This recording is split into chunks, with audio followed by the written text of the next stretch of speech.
Praise the lord. Hallelujah. Good morning.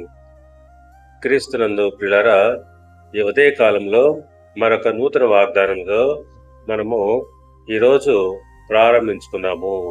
ఈనాటి దేవుని వాగ్దానము మత్తయి సువార్త 12వ అధ్యాయము 36వ వచనము. మనుషులు పలుకు వ్యర్థమైన ప్రతి మాటను గూర్చి విమర్శ దినమున లెక్క చెప్పవలసి ఉన్నను.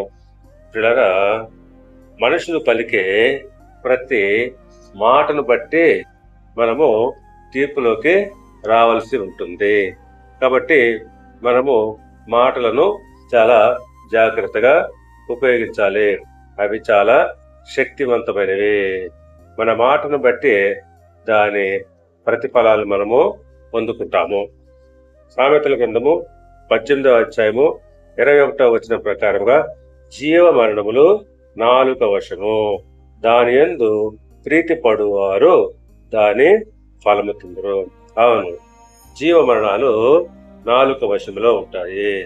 ఎవరైతే నాలుకను సరిగ్గా ఉపయోగిస్తారో అట్టివారు దాని ఫలమును తింటారు.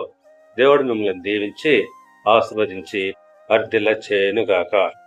ఆమేన్.